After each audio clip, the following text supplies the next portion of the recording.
권리란 얘기는 정부가 해야 되는 가장 중요한 일이 일자리를 만드는 일이라는 거야. 그러니까 옛날부터 대통령 후보들이 막 심지어 이명박도 박순실도 일자리를 만들겠다는 공약이 있었던 이유가 그거예요.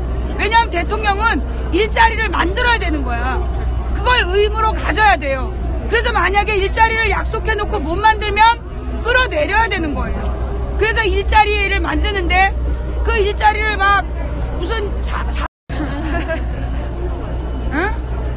무슨 한류 그런 짓 하지 말고 진짜 1차 산업, 2차 산업을 내실 있게 만들어서 일자리를 만들겠다라는 대안을 가진 그런 사람을 우리가 경제 대통령으로 뽑아야 된다.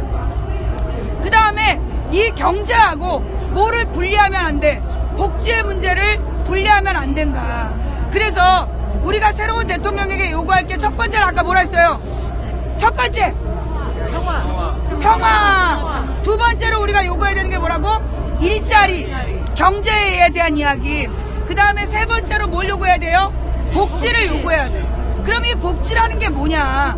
지금 이미 이 대기업, 우리가 소비를 하고 있기 때문에 우리는 소비할 때마다 우리가 쓰는 돈의 10%를 세금으로 내고 있어요. 어떤 분들이 나는 백수라서 세금 한 푼 안 내요. 착각이십니다. 벗고 오지 않으셨잖아요. 여러분이 산 모든 옷값의 10%는 세금으로 지불되었다. 여러분이 오는 과정에서 사 먹은 빵 한 조각에도 10%는 세금으로 지불되었다. 심지어 여러분 주머니에 담배 한 갑이 들어있다면 그 담배값의 80%가 세금이다. 그래서 여러분이 하루에 한 갑씩 담배 피는 사람은 1년에 그 7천만 원의 연봉을 받는 사람의 세금을 내고 있는 거다. 그러니 내가 직업이 없어서 세금을 안 낸다라는 착각은 금물이다. 자기가 우리 세금도 내고 일도 하고 소비도 하고 있다. 그러면 근데 우리가 소비를 하면서 이 돈은 뭐예요? 우리가 소비하는 돈은 누군가 가족이라든가 이런 데서 이렇게 돌려 쓰고 있는 거잖아. 아니면 뭐 빚을 얻는다든가. 좌우지간 여기에 대해서 정부에서 돌아볼 필요가 있다는 거예요. 왜냐? 뭐 우리가 무능해서 일자리가 없느냐. 그게 아니라는 거야. 왜냐면 옛날에는 사람 100명이 하던 일을 기계 한 대가 해버리기 때문에 일자리가 사라진 거란 말이에요. 근데 그 기계 한 대가 해서 뭐 하냐? 100명이 쓸 것을 나르는 거야. 그러면 소비는 해야 되는데 일자리가 사라진 경우잖아요. 그러면 뭐냐면 그 기계를 써서 100명분의 힘을 쓰고 물건을 만들어낸 기업은 100명분의 물건을 팔려고 100명에게 팔 물건을 만들었다는 거예요. 그죠? 그러면서 100명에게 물건을 팔기 위해서 돈도 번다는 거야. 그죠? 그리고 그 돈이 지금 그대로 쌓여 있는 거예요. 원래는 그 돈, 원래 기업에서 물건값이 10,000원이다. 그러면 기업 창고로 얼마만 들어가야 되냐 하면 1,000원만 들어가는 게 정상적인 경제예요.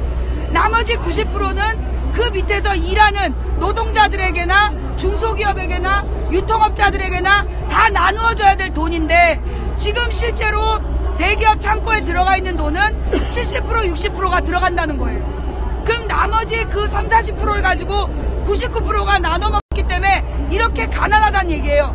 그러면 결국 뭘 해야 되느냐? 재벌의 창고에 있는 돈을 꺼내야 된다는 거예요. 결국 그 돈은 누가 받아야 될 돈이야? 국민이 받아야 될 돈이었기 때문에 그 돈을 꺼내 쓰는 것을 정부가 당연하게 여겨야 된다는 거예요. 왜냐하면 다른 나라에서는 그만큼 다 보장하거든. 다른 나라에서 우리나라 대기업처럼 이런 짓 하면 안 되거든. 근데 지금 이걸 우리 정부에서 제대로 관리를 이전에 못했기 때문에 그들의 창고 안에 있는 돈을 꺼내서 우리가 복지 비용으로 쓸 수 있도록 이걸 전문 용어로 뭐라 그럴까요? 부자 증세. 뭐라고요? 부자 증세. 뭐라고요? 부자 증세. 다음 대통령에게 우리는 당당하게 부자 증세를 요구해야 돼. 이게 모든 대통령 후보들이 특히 지난번에 문재인도 대놓고 부자 증세를 공약으로 내걸지 못했어요. 그래서 우리가 진 거야. 박근혜는 증세 없는 복지를 약속했는데 그건 새빨간 뻥뻥뻥이었고 그 다음에 문재인은 복지를 증대시키려면 증세를 해야 된다는 걸 알면서도 증세를 얘기하면 그 노무현 대통령 말기에 있었던 그 부동산 종합세 알죠? 종합부동산세. 그걸로 노무현 대통령이 욕을 엄청 먹었단 말이야. 그렇게 부자들에게 증세를 하는 게 역풍을 불 수 있다는 생각 때문에 대놓고 그 요구를 못한 거예요. 그래서 결국 문재인은 이도저도 아닌 거야. 눈치만 보다가 대놓고 어떤 공약을 내세우질 못해서 질 수밖에 없었던 거예요. 박근혜는 지가 무슨 뜻인지도 모르고 경제민주화! 경제민주화! 물어보니까 뭔지도 모르면서. 그래서 이번에는 아는 사람들끼리 제대로 하자. 그래서 평화와 일자리와 그 다음에 복지, 근데 이 복지의 기본은 뭘 통해서? 부자 증세. 뭘 통해서? 부자 증세. 부자 증세를 통한 복지를 만들어내는. 그럼 이 복지는 뭐가 돼야 되느냐? 복지의 가장 중요한 건 뭐냐 하면, 사실 이제 이런 말 하면 제가 또 맞아 죽을 수도 있는데, 전두환이 잘한 게 딱 하나가 있었어요. 사교육 금지. 예. 전두환이 사교육을 금지하지 않았으면 저 같은 사람 대학 못 갔죠. 예. 왜냐하면 제가 대학을 갈 때는 사교육이 금지되던 그 시기였기 때문에 사회를 받는 애들이 없었어요. 그러니까 학교 수업만 듣고도 우리는 대학을 갈 수 있었다는 거죠. 근데 지금은 어때? 지금은 사교육이 너무나 번성해서 6살 때부터 사교육을 받아야 명문대를 간다는 거 아니에요? 근데 명문대를 졸업한 다음에 제대로 취직이 돼요? 취직도 안 돼. 간신히 취직이 됐으면 평생 고용이야? 40세에 나와야 돼. 그래가지고 30대에 대머리 되고 배 나오고, 그리고 결혼도 못하고, 그리고 40대에 명예퇴직해야 되고, 이런 일이 벌어지고 있는 게 지금 우리 대한민국의 현실이다. 그러니 우리가 정말 해야 될 일이 뭐냐 하면 교육에 대한 부분, 교육복지 부분을 분명히 세워야 된다. 그래서 저는 그런 생각 들어요. 이거는 이제 좀 다른 얘기인데, 복지하고 다른 얘기인데, 지금 입시제도가 굉장히 잘못되어 있는 게 수시로 뽑는 게 80%? 이거 굉장히 심각해요. 왜냐하면 수시로 뽑힌 사람들이 그 기준이 애매한 거야. 근데 우리 명문대를 안 나오면 취직이 안 되는데, 그러니까 그 80%의 수시에 가기 위해서 각종 사교육을 또 받는다는 거야. 나라꼴이 말이 아니에요. 저는 우리나라에서 그 복지로 신경 써야 될 부분이 뭐냐 하면 공짜 대학을 많이 만드는 거예요. 국립대학을 많이 만드는 거예요. 우리나라가 국립대학이 선진국에서 가장 낮은 비율이에요. 우리가 이제 가령 영국, 그러면 뭐 되게 유명한 뭐 대학들 알잖아요. 그 다음에 미국, 그러면 뭐 아이비리그 알잖아요. 그런데 미국에는 아이비리그보다 훨씬 많은 숫자의 국립대학이 있다는 거야. 공립대학이. 그래서 미국에서 딴 등록금으로 공부할 수 있는 기회가 많다는 거예요. 근데 우리나라는 국립대학의 비율이 너무 작은 거야. 그러다 보니까 아이들이 비싼 등록금을 내고 대학을 가야 된다는 거죠. 이거 잘못됐다는 거야. 그래서 정말로 공립대학을 늘리는 그런 정책을 만들게 하고, 그 다음에 대학 중심이 아니라 정말 고등학교에 인문학을 늘려나가는, 그리고 우리나라 입시제도도 정말 바뀌어야 된다. 애들이 국영수만 해. 그래서 사회를 몰라. 그래가지고 성인이 되고 대기업의 간부인데 사회책을 몰라. 그래서 박근혜를 지지해. 큰일 난 일이에요. 예. 그래서 이 교육제도를 전반적으로 바꿔야 되는 거, 그리고 교육의 비용을 바꿔야 되는 거, 그리고 대학의 국립대학을 만드는 거. 우리가 반값 등록금 얘기하는데 실제로 많은 건물에 공실들이 있단 말이에요. 유럽에 갔는데 막 우리는 대학교, 그러면 대학교 안에 건물 일단 쫙 이렇게 시호자로 대문 들어가서 막 어마어마한데 대학이 쫙 모여 있잖아요. 유럽에 가가지고 여기 명문대학이 어디예요? 저기 건물 몇 층하고 저쪽 건물 몇 층하고. 아니 그러니까 캠퍼스가 어디냐고요. 그게 뭔데요? 캠퍼스라는 개념이 없는 거야. 그냥 빈 건물 골라갖고 빌렸어. 근데 우리는 이 대학교에서 등록금 받아가지고 전부 건물을 짓잖아요. 그게 우리나라 이거 잘못된 내용이야. 그래서 우리가 공립대학 시스템을 만들어내도록 요구하고, 고등학교의 교육의 질을 높이고, 그래서 정말 일반 고등학교에서 수업 열심히 듣고 열심히 생활하는 애들에게 공짜로 대학을 교육시켜주는 그런 나라를 우리가 만들어야 된다. 유럽도 미국도 자기네 나라 학생들은 대학 등록금을 많이 안 받는다는 거예요. 근데 우리나라만 이렇게 비싼, 전 세계에서 제일 비싼 등록금을 내고 다니는데 취직은 전 세계에서 제일 안 돼. 이 다른 나라에서는 그 학교 나와가지고 이력서를 내면 받아주는데, 우리나라 서울대한테 고대 나와서 이력서 내봐. 뭐니? 끝나는 거야. 그래서 우리가 정말 이 복지에 대해서는 교육복지를 바꿔야 되고, 그 다음에 또 뭘 바꿔야 돼요? 의료복지를 바꿔야 된다. 지금 우리나라에 뭐가 줄어들고 있어? 국립의료시설. 그죠? 그래서 지금 왜 이렇게 전염병이 창궐하냐면 원래 국립의료시설이 그 전염병에 대한 격리 수용 역할을 해줘야 돼요.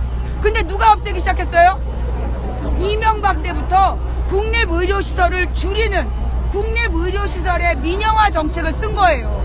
그래서 국립의료시설이 줄어들기 시작했고 그래서 메르스 사태가 그 지경에 이른 거야. 그래서 이 의료복지 문제를 우리가 확충해야 된다. 그래서 돈 없어서 치료받는 일이 없는 나라를 만들어야 된다. 영국에 갔더니 영국의 왕세자비나 영국의 서민이나 똑같이 공짜로 아기를 낳는다는 거야. 대신 줄 서야 된대. 근데 이제 아기는 먼저 나오는 쪽에 들어간다고 그러더라고요. 좌우지간 부자나 가난한 자나 차별 없는 이 치료시설. 지금 같은 경우에는 의료를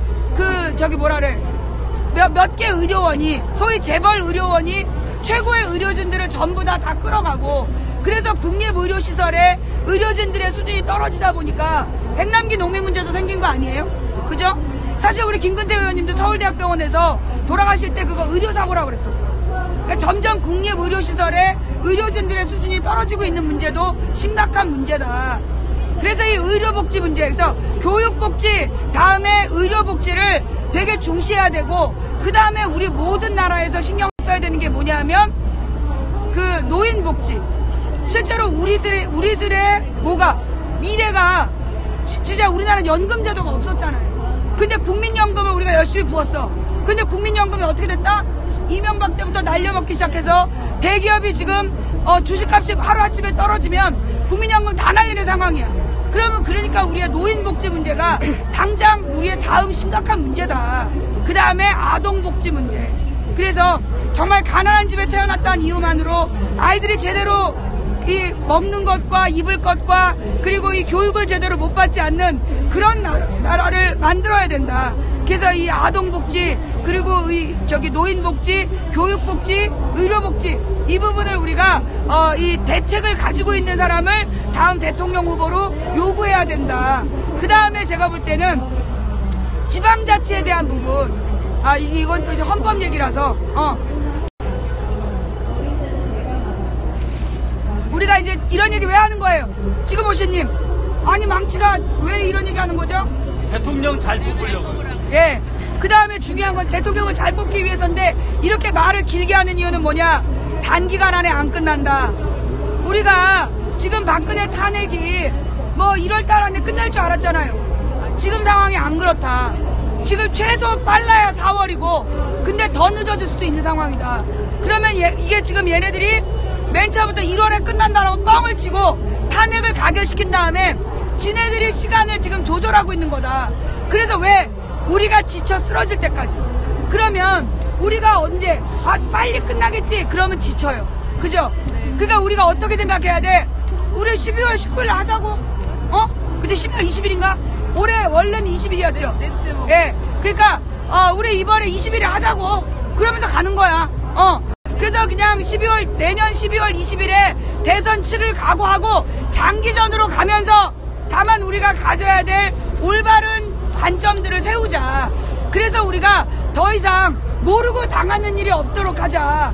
그래서 우리가 야권 대선 후보들에 대한 사전 검증도 열심히 해야 되고 그 다음에 지지자별로 찢어져서 서로 욕하지 않아야 되고 그리고 우리하고 다른 생각을 가진 사람들을 우리 편으로 만들기 위해서 우리가 인격 수양을 잘해야 되고 여러분들 제 뒤에 어른들이 나타날 때마다 모두들 긴장하면서 혹시 망치를 때리지 않을까.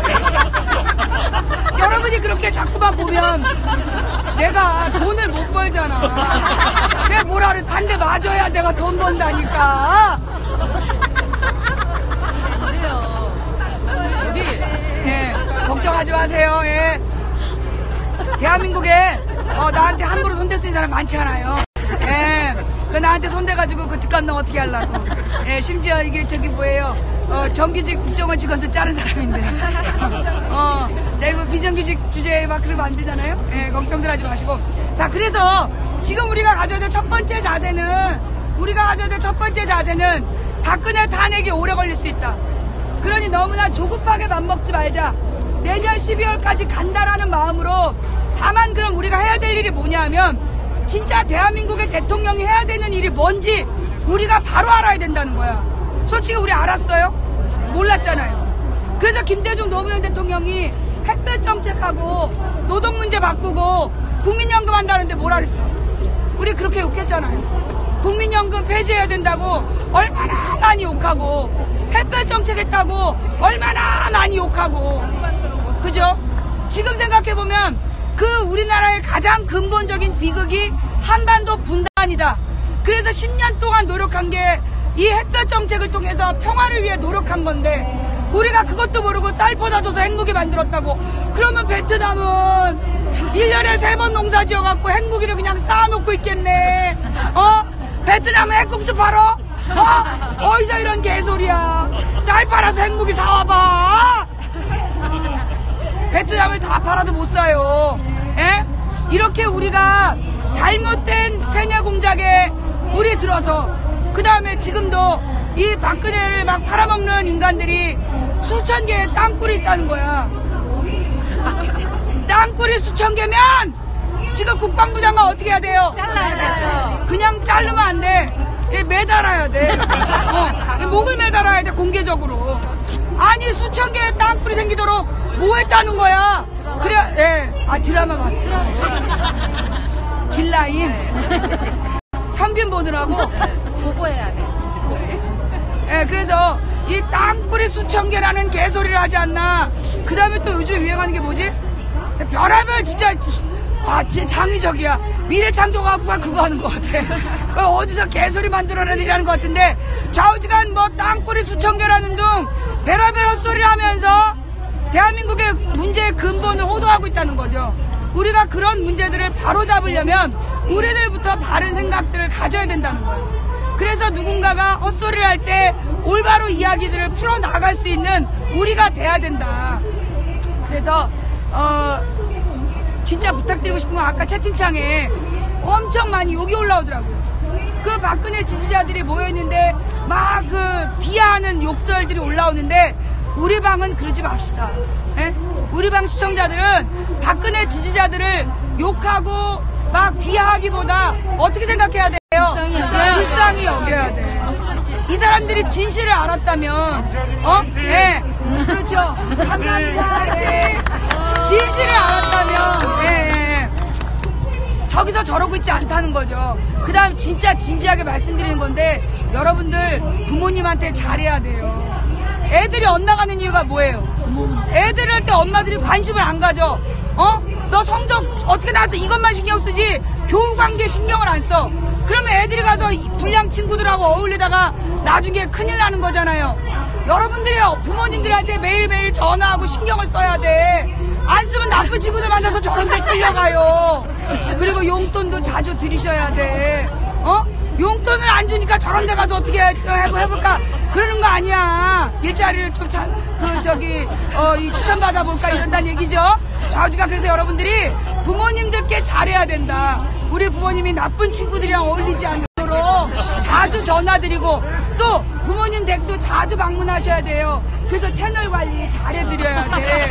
쓸데없는 채널은 깨끗이 청소해드리고, 예. 그 다음에 즐겨찾기를 우리 손석희 뉴스 나오게끔, 예. 그래서 우리 어른들에게, 우리 가족들에게 신경을 많이 써야 된다. 또, 우리 부모님은 내 말 안 들어요. 맨날 나한테 욕해요. 평상시 생활을 잘해야 돼요. 예? 여러분이 부모님한테 신뢰받는 생활을 해야 돼. 자기가 맨날, 대낮이 되도록 머리가 떡이 돼가지고 추리닝 무릎이 나와가지고 담배 사러 가고 그러면 부모님이 담배값을 줘서 무쇠가라 했어. 문재인을 지지하는 저 썩을 놈 이럴 거 아니야. 그러니까 우리가 정말 꼭지 새벽에 일어나서 방 청소 거실 청소 딱 해놓고 부모님 뭐 제가 도와드릴 일 없습니까? 이렇게 얘기한 부모님이 너 어디 아프냐 이러겠지. 그게 아니라 제가 존경하는 모 후보가 이렇게 하라고 했습니다. 그럼 부모님이 어메 그놈이 대단한 놈인가 봐 이렇게 되는 거니까 우리가 생활 관리를 잘해야 된다. 또 이 부부관계 가족관계 이거 되게 기본이에요. 제가 요즘 계속 얘기하는 게 뭐예요? 수신 제가 위에 치국 평천하라. 그래서 내 스스로 내 주변 사람 내 회사 동료나 내 가족들이 나를 바라보면서 쟤 좀 달라졌다. 쟤 촛불 집회 열심히 나가더니 애가 또리또리해졌어. 애가 막 깔끔해졌어. 시간 관리를 잘해. 이런 이야기를 들어야 되고, 그 다음에 가족들 사이에서 신뢰받는 내가 돼야 된다. 그래서 남편하고 아내하고 사이가 안 좋다라면 빨리 풀어야 된다. 그래서 갑자기 의심하겠죠. 너 바람피냐? 갑자기 잘해주면 아내나 남편은 그렇게 의심하게 돼 있어요. 네, 그때 아니다. 망치가 시켰다. 그럼 이게 망치가 뭐냐? 이게 뭐 사이비 교주냐? 이럴 때 조용히 방송을 틀어주는 센스! 그래서 좌우지간 우리 망치부인 방송을 다 같이 보면서 가족들이 토론도 하고 가족 관계가 돈독해야 돼요. 이건 왜 또 필요하냐면 앞으로 우리가 굉장히 많은 시련을 겪을 수 있다. 지금 다가오는 경제 문제, 지금 이제 금리 폭등 얘기가 나오고 있잖아요. 지금 이제 미국에서 금리를 인상하는 바람에 우리나라의 대출 중심으로 유지되고 있는 우리나라 경제의 이자 폭탄이 떨어질 거다. 그러면 전반적으로 경제가 매우 어려워질 거다. 그러면 경제가 어려워지면 우리 기억하잖아. 20년 전에 IMF 때. 그때 그 경제 이혼이 되게 많았어요. 그죠? 근데 그 경제 이혼의 원인이 뭐였냐면 남편들의 자책감이었어. 내가 아내한테 잘 못하고 있다는 생각을 하고, 그러니까 아내한테 자기가 잘렸다는 얘기를 못하는 거야. 그래서 계속 다음 일자리를 구할 때까지 퇴직금을 받은 거를 월급에 갖다 주다가 그 월급이 떨어지면 집에 안 들어가고 노숙자가 돼버린 거예요. 그렇게 가족이 깨어져서 그때 깨어진 청년들이 지금까지 고통 속에 살고 있는 거거든요. 그러면 우리가 앞으로 경제 위기가 올 수 있다. 이걸 대비해야 돼. 어떻게? 가족들이 한 마음이 돼서. 그래서 서로서로 절약하고 서로서로 그 경제 문제에 대해서 공유하고, 그리고 아버지 어머니를 중심으로 해서 이 가족이 단결하는 모습으로 우리가 닥쳐올 위기를 대비해야 된다. 그런 거 굉장히 중요한 거예요. 그래서 우리는 이제 장기전에 대비해야 돼. 단기간 안에 특히 이제 미국 같은 나라의 가장 심각한 문제가 영웅이 나타나서 나라를 구할 거다. 영웅은 없어요. 그죠? 영웅은 없어요. 대한민국의 문제나 전 세계의 문제를 풀어낼 수 있는 영웅은 없다. 그러면 영웅은 그럼 이 문제를 누가 풀어야 돼요? 누가? 우리가 풀어야 돼. 우리 자신이 풀어야 돼. 그러니까 나보다 잘난 영웅이 나오길 바라지 말고 우리가 곧 영웅이 돼야 된다. 그래서 장기항전에 대비하면서 이 가족들을 살피고, 그리고 정치 문제에 대해서 똑바로 알고, 망치부인 방송을 적어도 일주일에 3번은 보면서 맥을 놓치지 말고, 그래서 우리가 정보를 공유해야 된다. 사실 저는요, 이번에 우리가 이 촛불을 하는데 이 인터넷이 굉장히 중요한 역할을 했다고 생각해요. 87년에는, 그리고 60년에는, 그리고 80년에는 인터넷이 없었어요. 그래서 우리가 그 점조직으로 연결된 선으로 하다가 그게 중간에 끊어지면 딴 얘기가 나오고 분열이 생기고 그래서 망했단 말이야. 근데 우리는 지금 다 같이 동시에 접속해서 인터넷을 볼 수 있다는 것이 우리가 이번에 단일한 대우로 흐트러짐 없이 여기까지 올 수 있는 일이었다. 그러면 이 인터넷을 만들어준 누구에 대해서? 김대중 대통령에 대해서 감사히 여기자. 그리고 또 이 김대중 대통령이 만든 인터넷을 가지고 참여 민주주의에 오늘 보여준 누구에 대해서? 노무현 대통령에 대해서도 감사히 여길 줄 알아야 된다. 그리고 그분들이 뭘 잘했고 무엇이 문제였는지 우리 분명히 이해하자. 근데 선생님, 아까부터 굉장히 많이 술을 드시는 것 같아요. 괜찮으세요? 네. 혹시 술 먹고 저한테 뭐 하실 말씀 있으실까요? 네. 아까 맥주 드시길래 소주 드시길래. 네. 자, 식사를 밥으로. 부럽습니다. 그래서 우리가 만들어놔야, 제가 2007년에 아프리카 방송을 아프리카 방송을 하게 됐던 이유가 뭐였냐면, 김대중 2007년에 가장 유행했던 말이 2006년부터 이게 다 노무현 탓이다. 이게 다 노무현 탓이다. 제가 물어봤어요. 뭐가 노무현 탓이니? 대답을 못해요. 아무도 모르면서 이게 다 노무현 탓이다. 그래서 제가 2007년에 아프리카로 온 거예요. 예, 왜 왔냐? 알고 비판해야 돼. 알고 지지해야 되고, 모르고 지지하고 모르고 비판하니까 나라 꼴이 이렇게 된 거예요. 근데 사실 그동안은 왜 이랬냐면 뭐 때문이야? 언론 때문에.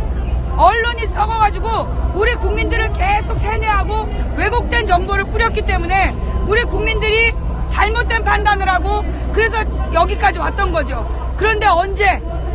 4월 16일 날 14년 4월 16일 세월호가 가라앉던 날 모든 언론이 전 승객을 구조했다. 승객 전원 구조라는 거짓말. 그때 온 국민이 깨어난 거죠.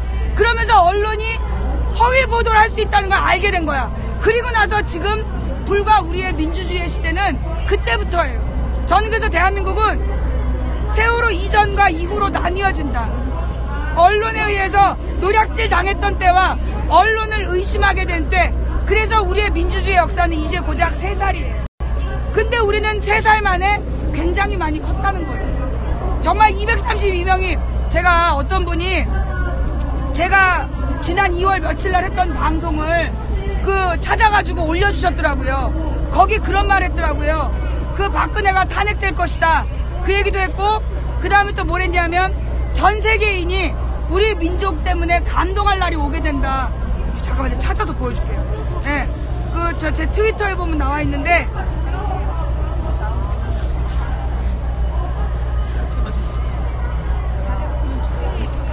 네, 뭐요? 다리 안 아파? 여기 있다. 제가 그때 뭐라고 얘기했냐면, 사안마다 역풍받는 박근혜 정부와 새누리당, 그 다음에 테러방지법하고 직권상정으로 4.13 총선에서 야당이 150석 가능하다. 됐죠? 그 다음에 총선, 대선, 지방선거를 통해 우리 국민이 새로운 대한민국을 만들게 될 것이다. 라는 얘기를 지난 2월 24일에 한 거예요. 그 다음에 대한민국의 정신이 전 세계를 감동시키는 날이 온다. 이거 촛불 집회. 네, 그렇게 말했어요. 그래서 처음에서 미국의 한반도 그 확자가 우리나라 촛불이 가장 정비하다. 그렇죠. 내가 그랬잖아. 그렇게 됐더라고. 네. 나왔어요. 그죠? 자, 그래서 또, 그 다음에, 이 테러 방지법을 통과시키면 박근혜 탄핵됐어. 그 다음에 새누리당이 100석도 못 건질 것 건졌는데 지금 갈랐으면 되잖아. 갈랐으면 이제 마지막 것도 다 이루어지는 거야. 2월 24일에, 이 얘기가 전원 이제 다 이루어지는 거예요. 예. 그래서 지금 생각해보면 우리의 이 촛불이 제가 볼 때는 전 세계에 이럴 수도 있구나. 이럴 수도 있구나. 이게 이 수백만 명이 모여서 이렇게 모였다 간 자리가 깨끗하고 아무도 약탈하지 않고 아무도 폭력을 행사하지 않고 이렇게 멋있게 민주주의 할 수 있구나. 이게 지금 무너져가는 민주주의, 전 세계의 민주주의가 지금 무너져가고 있다 그랬잖아요. 이게 브렉시트 투표, 그 다음에 이 미국의 트럼프 투표, 그 다음에 이 필리핀 두테르테, 그 다음에 러시아의 푸틴, 이런 사람들 때문에 많은 지식인들이 민주주의의 종말을 얘기하고 있어. 민주주의 이제 더 이상 의미 없다. 이건 불가능하다. 그런데 지금 우리나라 사람들이 그들에게 그게 아니다라는 얘기를 하고 있는 거예요.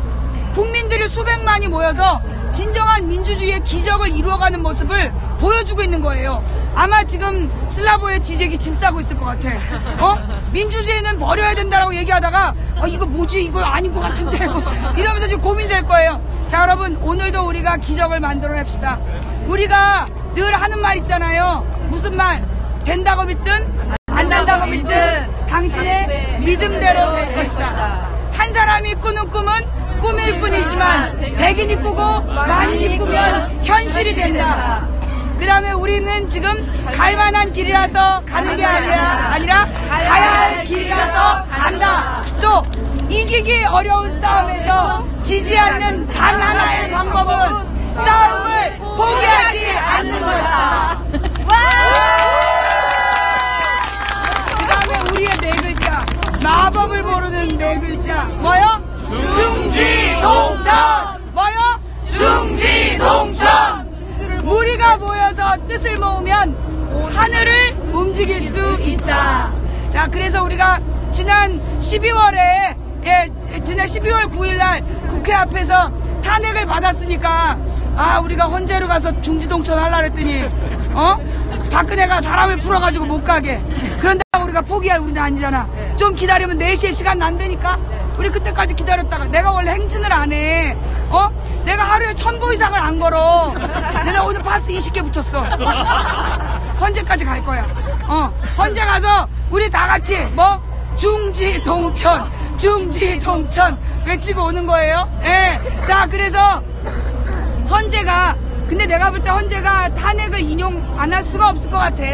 다만 인용할 시점을 지금 새누리당이 일어설 때를 기다리면서 늦추고 있는데, 내가 볼 때 그 부분에 대해서 우리가 새로운 공격을 해야 될 것 같아요. 그거는 여기서 안 하고 이따가 이제 또 시간 지나면 제가 또 비법을 사실대로 공개할 테니까 오늘은 여기까지. 혹시 질문 있어요? 4시에 본행사니까 질문. 망치 부인한테 평상시에 묻고 싶었던. 오늘 이거 듣다 보니까 이재명을 뭐 이용해가지고 문재인을 한다는 막 말이 있어서 걱정됐을까? 네. 그러니까 지금 제가 일찍부터 얘기했던 게 종편에서 이재명을 띄운다 그랬잖아요. 그러니까 이제 이재명 시장에게 말을 유도하는 것 같아 보니까 종편이. 그 다음에 그 말을 빌미로 해서 문재인을 이제 까대고 있죠. 그리고 제보 들어온 바에 의하면 그 더민주 밴드? 더민주에서 무슨 밴드가 추미애 쪽 무슨 후배인가가 관리를 하는데 거기서 무슨 이재명 무슨 행사를 링크시키고 참여를 독려해서 막 문제가 됐다 이런 얘기가 있더라고요. 제가 무슨 얘기를 했냐면 추미애가 당대표가 되면 문재인을 버리고 이재명을 선택할 거다 그런 얘기를 했었어요. 근데 많은 사람들이 안 믿었죠. 근데 요즘 보니까 어때? 맞는 것 같죠? 그 다음에 종편이 이재명을 계속 띄운다는 얘기 계속 했잖아요. 지금 분명히 드러나고 있죠. 그래서 노리는 건 뭐냐 하면 문재인 죽이는 거야. 진짜 이재명을 띄우는 게 목적이 아니라 종편은 이재명을 이용해서 문재인을 깐다는 거예요. 거기서 우리가 깨달아야 되는 건 뭐냐 하면 쟤네들은 왜 그렇게 문재인을 깔까? 이유는 단 하나야. 그만큼 문재인의 지지율이 언론에 공개되는 것보다 훨씬 높다는 거야. 그래서 계속 문재인을 죽여야 야당 후보를 죽이는 거라고 보는 거다. 그래서 우리가 그 진실을 분명히 봐야 되고, 그 다음에 지금 이제 사실은 우리 문재인 지지자들이 이재명 때문에 너무 걱정 안 했으면 좋겠어요. 왜냐? 제가 무슨 얘기를 했어요. 232만이 모여서 쓰레기 하나 안 남기는 국민이에요. 우리 국민이 똥을 좀 못 가리겠습니까? 너무나 우리 문재인 지지자들 괜히 걱정하지 마세요. 우리 국민들 생각하는 것보다 훨씬 지혜로워요. 저는 우리 국민, 제가요 선거운동 13번 했다 그랬잖아요. 근데 선거 마지막 날이 됐잖아요. 마지막 선거운동을 할 때 늘 제 마음에 무슨 생각이 들었냐면 나는 어떤 결과가 나오든 받아들일 거다. 확실히 맞는. 나는 우리 국민의 선택을 믿는다. 내가 옳든 내가 틀렸든 내가 지지했던 사람이 떨어지더라도 그게 국민의 뜻이면 나는 따를 것이다. 그렇게 마음을 먹거든요. 우리 모두 그런 마음으로 갑시다. 민주주의는 그런 거잖아요. 그죠? 예, 고맙습니다. 벌써 음악이 시작되고 있어요. 자, 우리 혹시 남은 질문은 망치 힘내라고 그 기독교의 사랑받기 태어났으면 망치는 당신을 사랑받기 위해 우리 다 끝난 다음에 합시다. 지금 하면 좀 빨리니까 우리 오늘 저기 헌재 갔다가 돌아오는 길에 한번 해주세요. 자, 지금 우리 콘서트 보러 갑시다. 역기밀이 축하드립니다. 네, 감사합니다. 뭐야? 진짜 축하드려요. 역개밀이 아니라니까. 언니 저 사진 너무 찍으시면 다 찍어줄게요. 옆에 불법, 부정 선거는 맞는데, 개표 부정은 증거가 없어. 벌써 끝났어요. 개표 부정은 증거가 없고, 부정 선거는 맞아요. 옆으로 붙어요.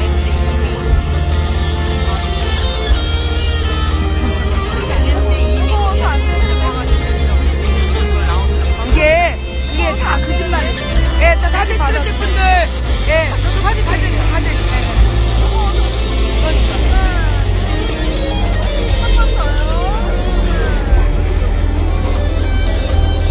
저도 하나 찍어주세요. 망치부인 저도 한번.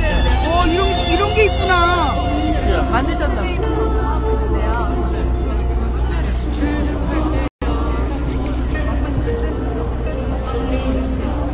이걸 직접 만들었다고요? 이건 제가 아는 사람부터 그런데 이 업체가 세월호 아이들 핸드폰 전문했던 업체예요. 그래서 이거를 여기서 받고 나는데요. 그 수익금 다 보고를 하시면 어떻게 하면 돼요?